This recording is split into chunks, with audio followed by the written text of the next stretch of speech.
Hello, how are you? This is Rudy Lozano, broker for PRG Platinum. Thank you for joining us today. Today's Thursday. We are covering conventional finance as how it's going to translate, manifest itself into the contract. Um, Remember that on Monday we do CMAs, what is required to price a property correctly.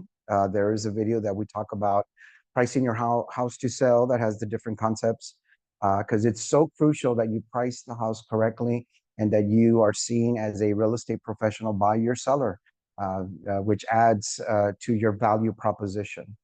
Um, Furthermore, we talk about the listing agreement and the compensation, and the reason why it's important that you negotiate from a position of strength and also take on a listing for 6, 7, and 8%. The maximum allowable compensation by HUD is 8%. So give your client options. The commission has always been negotiable. And no doubt about it, guys, the compensation is already included in the price.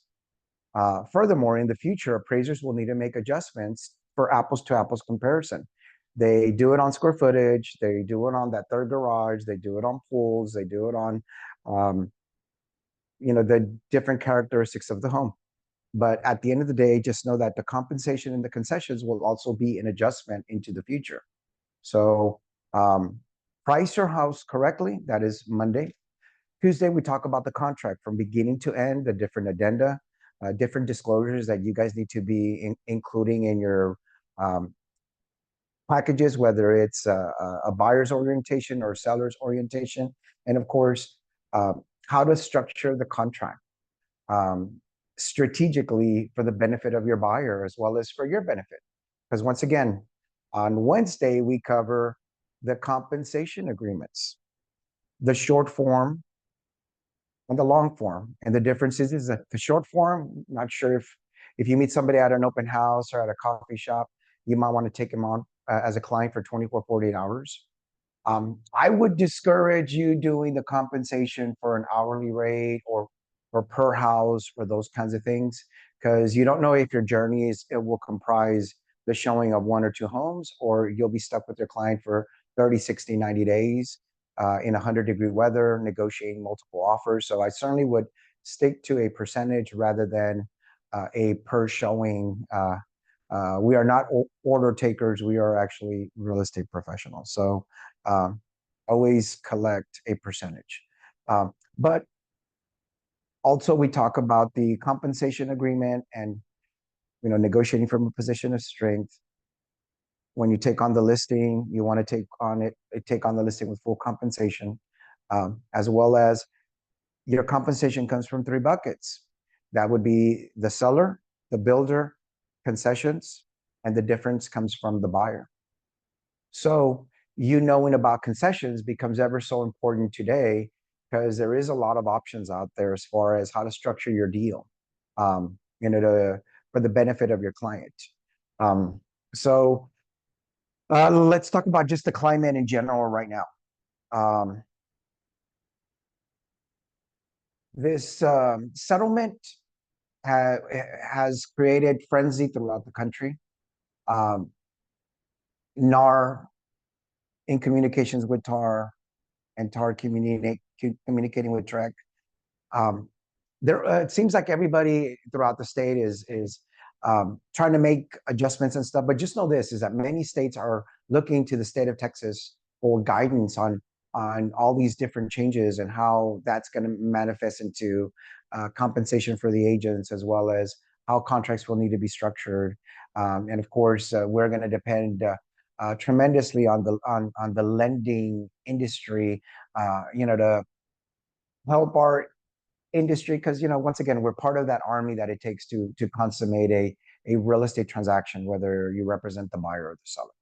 So the state of Texas is ahead of the game. We already had buyer's agency before sub-agency was eliminated. So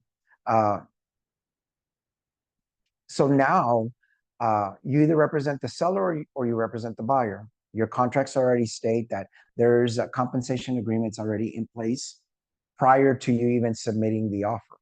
So now when you meet somebody, you're at an open house, or somebody that was referred to you, or a lead that you captured from from your source, you do need to create that client relationship immediately. So once again, short form, long form, establish the compensation. My recommendation is that you guys do up to 3 or 4% on the existing side and up to 7%. Because what's going on right now in the industry, guys? I mean, your job is to establish how you're going to conduct your business. You don't have a choice. You're no longer going to be able to say, okay, well, we'll figure out the paperwork later. On the contrary, it has to be established upfront who you represent in the transaction. It has always been a requirement in the state of Texas, to disclose information about brokerage services. Keep it simple, guys. Hey, there's this other form I need you to sign, because before I show you any properties, I'm needing for you to sign my buyer's rep agreement, where I'm going to expose you to 3 to 5 properties in this community or in the neighboring communities. And we can determine if we're going to work together after 24, 48 hours or after a week. It's a short-term agreement. Uh, if we do decide to work together, and you're going to build a home and it's going to take 120 days or whatever, or our search continues for longer than a week or whatever, well then there will be other paperwork that I will need for you to fill out, which at that moment I would transition from the short form into the long form. In the existing market, up to 3 and 4% commission. If you're going to charge a transaction fee, make sure that you put that in special provisions. Uh, if you're going to work with somebody that is coming in from out of state, same thing, special provisions. Buyer to pay a $2,500 retainer fee because you're blocking out Friday and Saturday and Sunday, putting your family and other clients aside, as well as if you're one of those agents. Because remember, guys, in our office, we are a transaction company. So whether your compensation is $1,000 or $10,000 or $50,000 on the residential side, we keep a transaction fee. Okay, unless you're on one of those prepaid plans, which it's even a better, more of a benefit to you. But at the end of the day, let's say it's $500. Um, we are a transaction company. We are not a discount brokerage. Okay, so once again, take your profession serious, know the forms well. It is your fiduciary duty, okay, to take care of that old car. Obedience, liability, disclosure to the seller, care, accountability, and responsibility, okay, to the buyer and the seller. Care, accountability, and responsibility. Furthermore, it's backed up by the code of ethics. And you can't misrepresent, you can't be involved in fraudulent activities, and certainly you have to be competent. Okay, you have to be competent to price your home, and it is your fiduciary duty to collect compensation, because you'd be doing your seller a horrible injustice if you don't take on that listing for 6% or more, because then all of a sudden, who's going to come show your house? Nobody. Do yourself a favor and do not take a listing for less than full compensation to the buyer's agent. On the contrary, even if you price the house correctly, the market is deteriorating daily. This inflation is impacting our economy horribly. So what ends up happening is you could have an appraisal report from 60 days ago at 315,000, but in 30, 60, 90 days, you could go down to 285 and you might still not have it under contract because people are sitting on the bench. People are sitting it out. They're concerned about their monthly payment. They're concerned about their utility bill. They're concerned about gassing up, buying groceries, paying their utility bill. So people are being very conservative with their purchases. People aren't buying their dream home right now or the biggest, greatest house. They're buying something more centered, something more medium range, something that meets their needs. Might not be the biggest house, but it needs to be the house that meets their needs, square footage wise, location, school district, and those kinds of things. There's always a substitution. Okay. So lo and behold, um, conduct your business on the client level. It's a requirement. And of course, where does the compensation come from? It comes, number one, the buckets are as follows: from the seller, from the builder, from closing costs, and then the difference comes from the buyer. So don't make a big deal about it, guys. Keep it simple. Do not lose the business because you're going to argue about the compensation. Don't do that to yourself. Hey, we're going to see if we want to work together. Sign this short form. You're only obligated for 3 days, 5 days, whatever. I'm going to try to negotiate my compensation from the other buckets, from the seller, from the builder, or from closing costs. Okay. And then furthermore, there's a menu of services that I provide. I connect you with insurance companies, title companies, preferred lenders, lenders that have competitive programs, that have bonds and grants and, 100% financing, a first and a second. We will get you set up with somebody that, so that way you can get to the table with the least amount of money, especially in this marketplace. So whether you're in the existing market or the new home market or the foreclosure market, farm and ranch or commercial or whatever, once again, build your team. Build your team. The realtor is the core. They're at the center of this equation. You guys drive the transaction from beginning to end. So once again, know your worth, drive that transaction because you have a competent team past the finish line. Okay. And make the compensation a mute point. Okay. So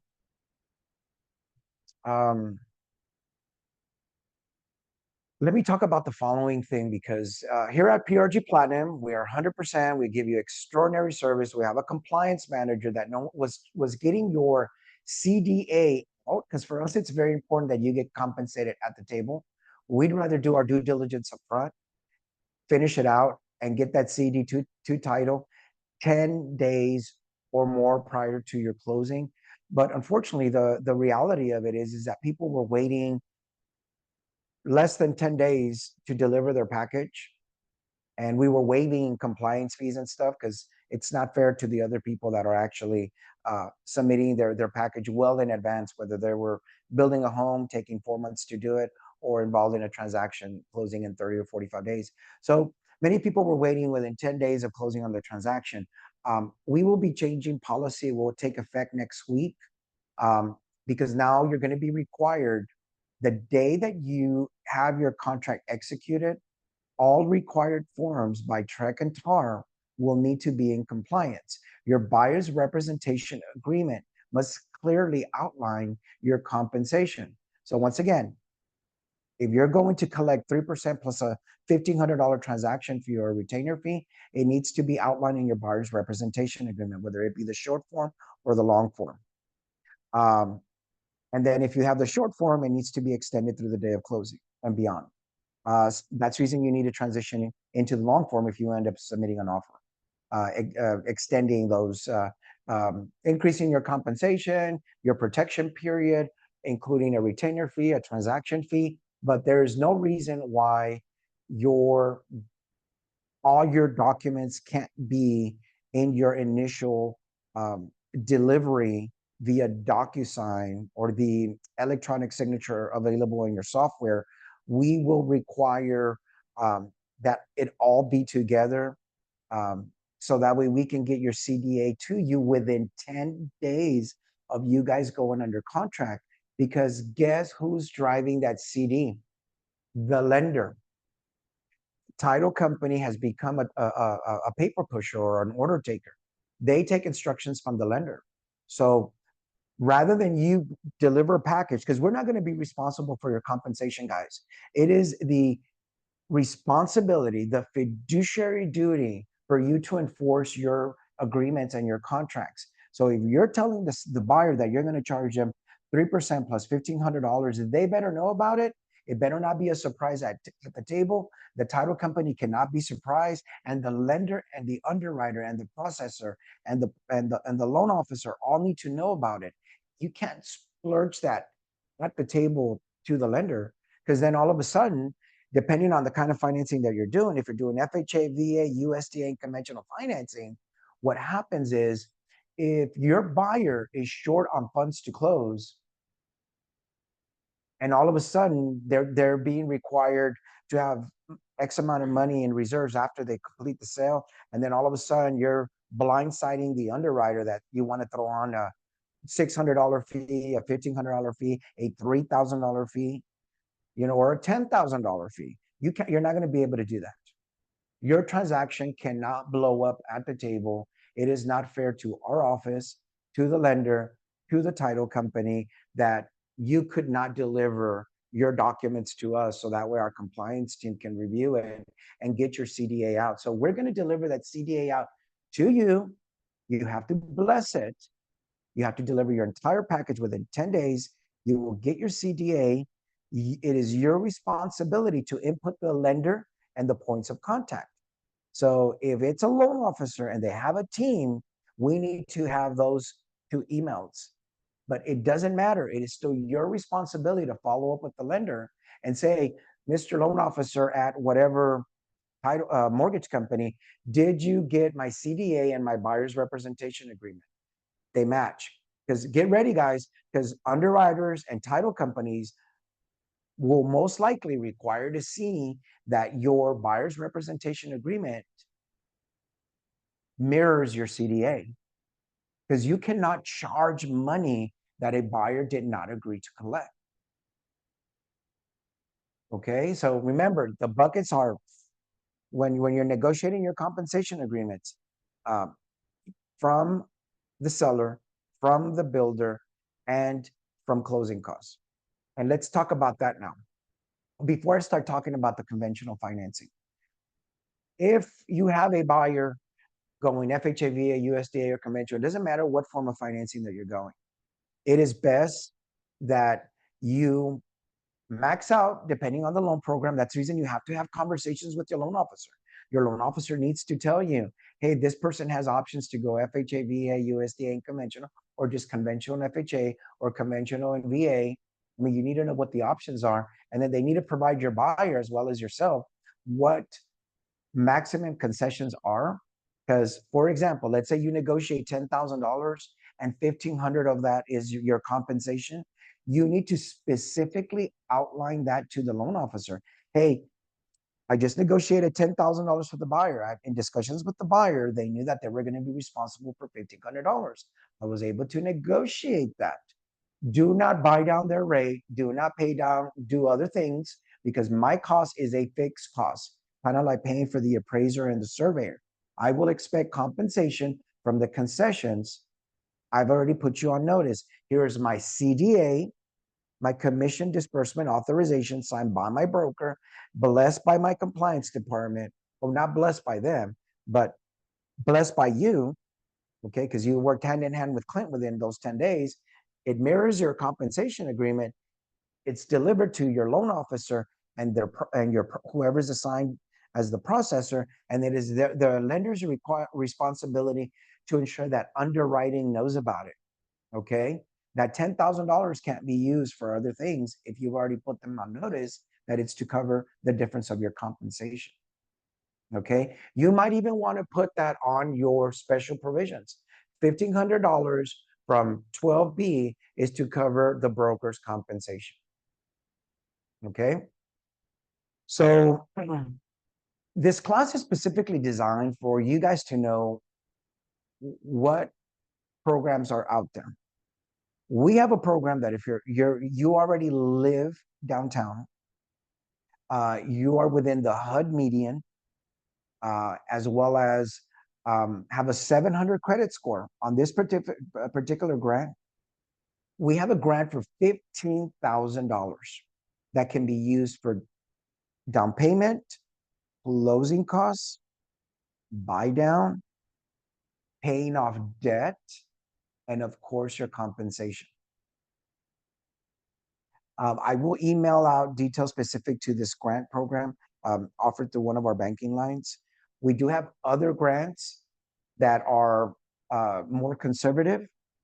We do have one that's $5,000, same thing. There's no income restrictions and such, but that $5,000 can be used to cover the difference of closing costs, down payment, or to cover debt or your compensation.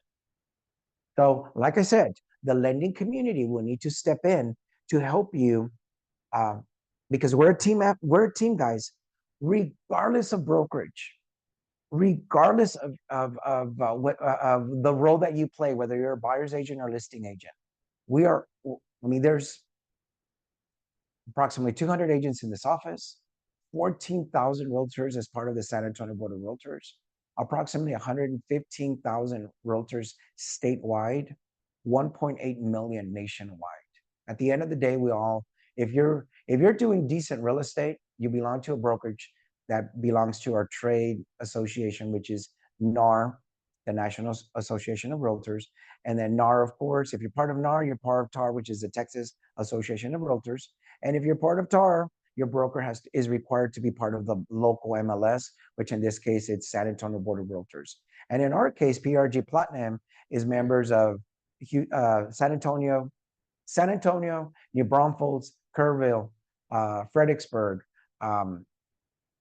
New Braunfels, Austin, Dallas-Fort Worth, Houston, Corpus Christi, Rockport, Del Rio, Eagle Pass, Laredo, as well as McAllen. And I think somebody's taking on a listing here shortly in South Padre Island. We should be members of South Padre probably here within the next 30 days. And then, of course, El Paso. Okay. So once again, you guys have not only the inventory of San Antonio, the surrounding area, but a bulk of Texas. We have agents in this office that do transactions throughout the state. They either drive or they fly.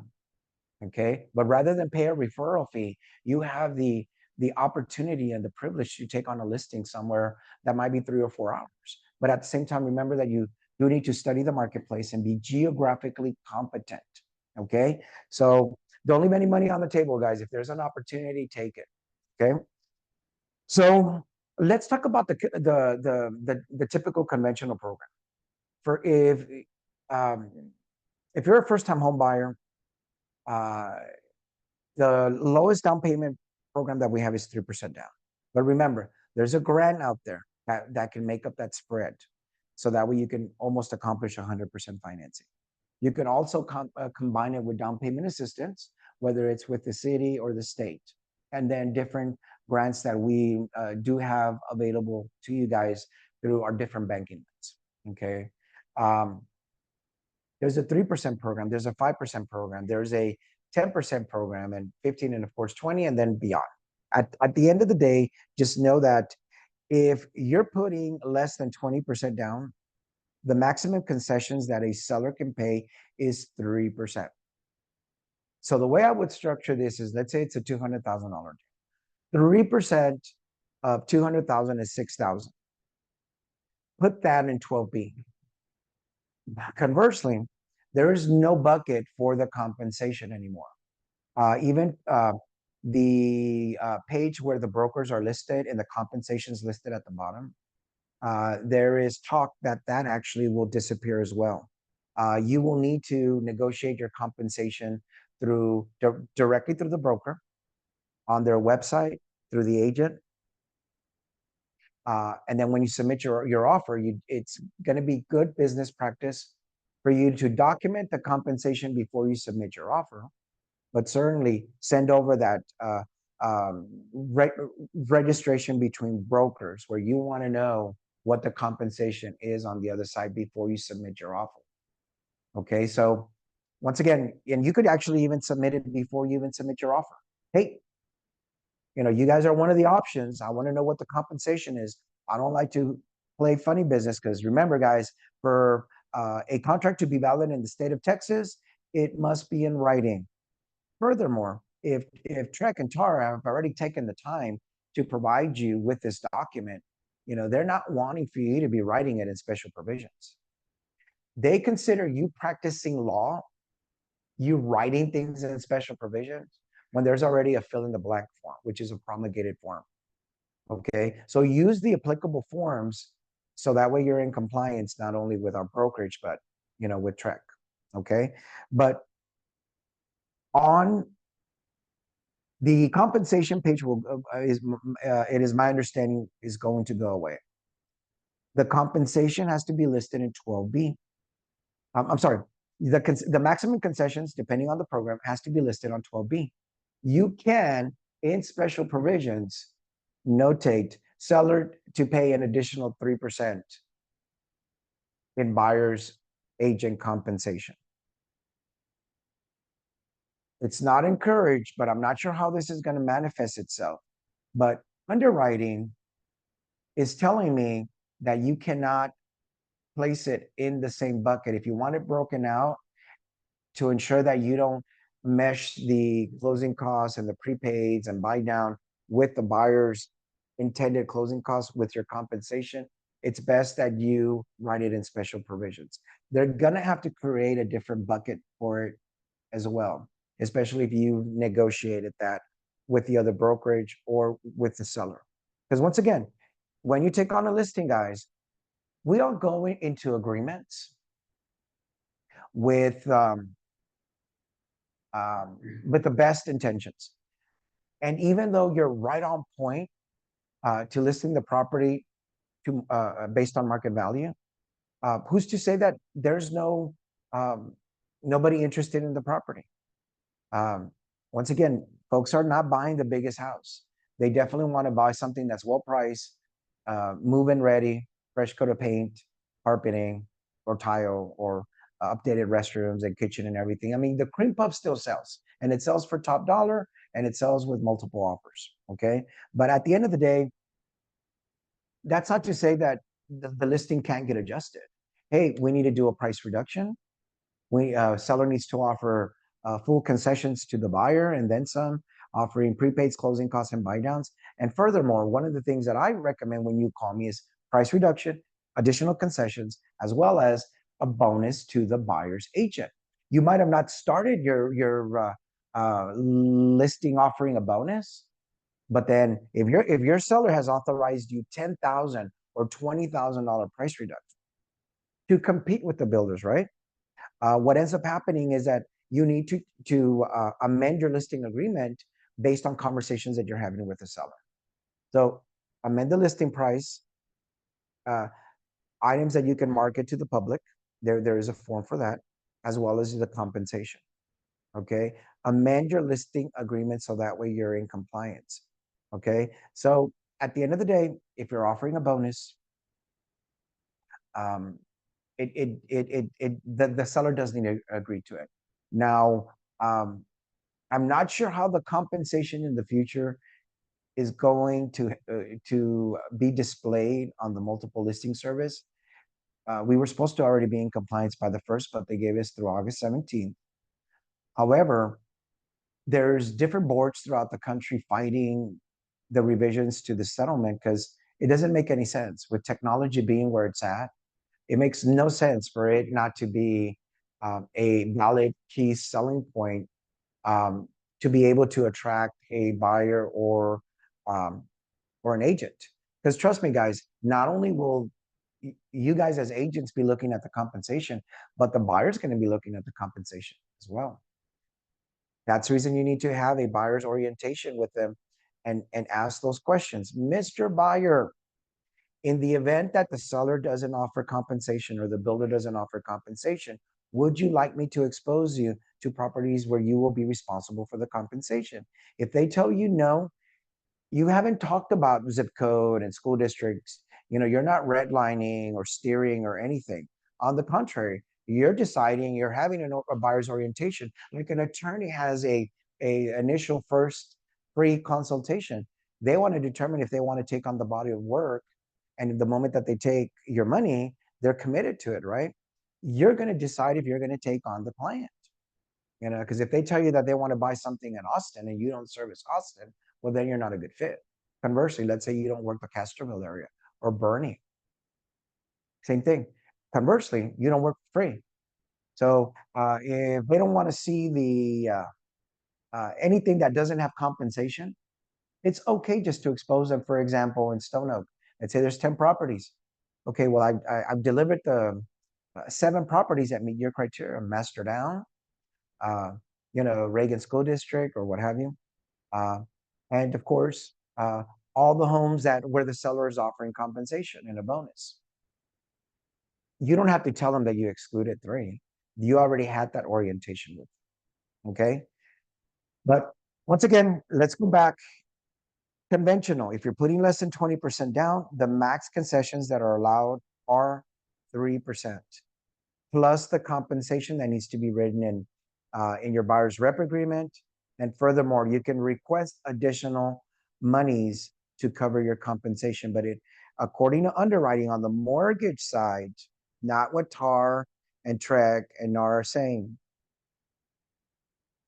um, the compensation needs to be written in special provisions. If the seller agreed to pay for your compensation, initially wasn't offering it, but now they're offering it, or if you ended up rolling it into the sales price, okay? Because you can also roll in closing costs and closing costs, concessions, as well as compensation into your sales price, as long as it appraises, okay? So 3% if you're putting less than 20% down. If you're putting 20% or more on a primary and a second home, it's 6%. So if you're a buyer putting 20% down, 6% concessions is a lot of money. On a $200,000 home, that's $12,000. Um, on FHA, 3.5% down. And of course, you can put more money down depending on what your credit is and your ability and such. So many people switch from conventional to FHA just because they have more purchasing power. But 6% with 3.5% down, 6% plus compensation. VA till just very recently had guidelines stating that the veteran could not pay for compensation. And they make their move very swiftly because they knew that if they didn't change their policy, guess what was going to happen to veterans? That was going to be the first question that you were asked. Because right now, before these changes, oh, you're a veteran. We love you. We want to work with you. You have 100% disabled. There's no monthly mortgage insurance. If you're disabled 10% or more, there's no funding fee. We love our veterans. Had VA not acted swiftly, the question was going to be, are you a veteran? Yes, I am. And if they wouldn't have changed their policy, veterans would have been neglected altogether, because if the veteran can't pay for your compensation, why would you work with them, right? But thank God that VA follows the trends, the national trends, the market, and they were encouraged. HUD, it always encourages different things. But at the end of the day, veterans will get service because now veterans can pay the compensation if the seller or the builder isn't offering it. Furthermore, on a VA loan, the maximum compensation is 4%.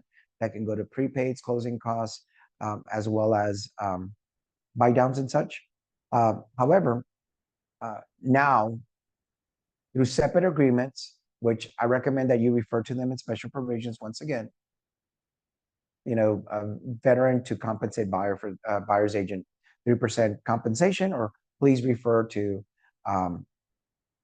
buyer's rep agreement stipulating what the compensation is going to be. USDA, same thing. 100% financing. It has to be in a designated USDA area. 6% closing costs. You do have a cheat sheet for realtors that outlines the maximum concessions allowed on each program respectively, as well as a side-by-side comparison on FHA, VA, USDA, and conventional. As well as it also talks about funding fees and monthly MI on an FHA, USDA, as well as a range on conventional. And once again, it does have maximum loan amounts as well. So in your package from today, you have a documents needed for mortgage approval. And they're typical with every lender, guys. Valid driver's license, their social security card.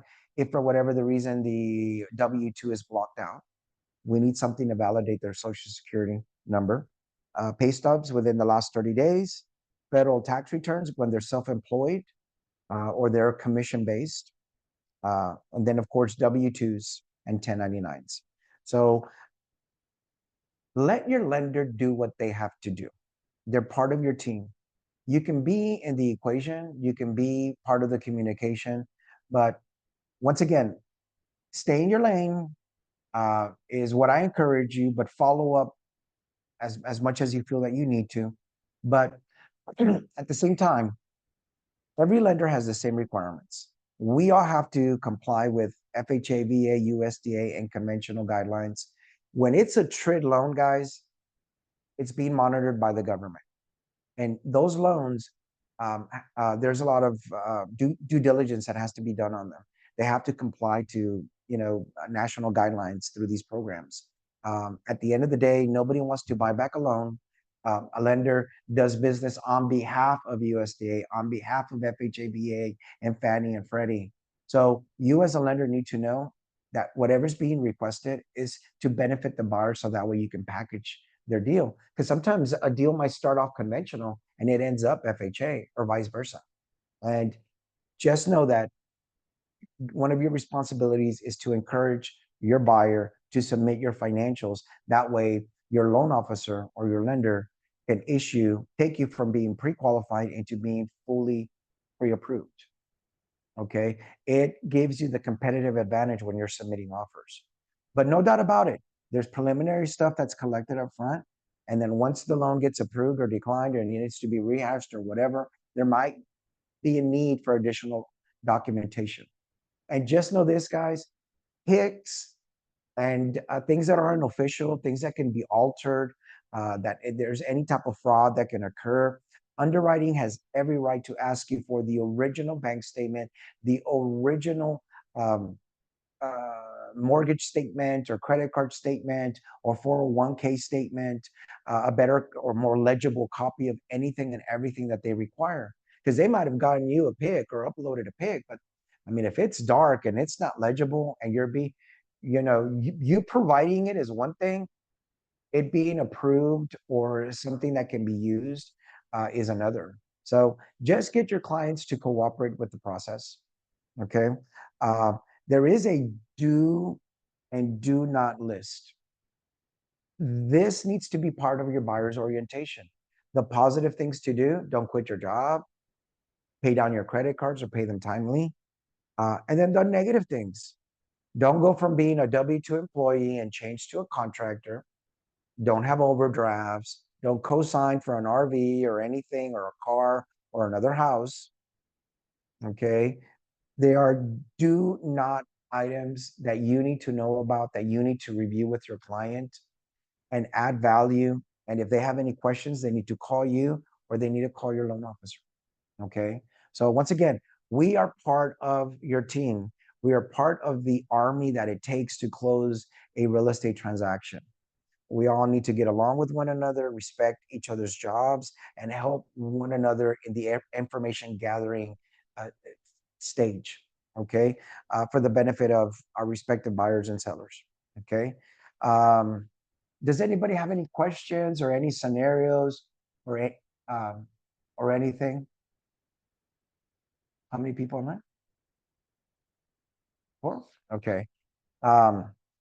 So tomorrow I am going to cover intermediary for around 30 minutes because we do have another speaker at 12:30 that's going to talk about wills and probates and trusts and those kinds of things that you guys need to know about.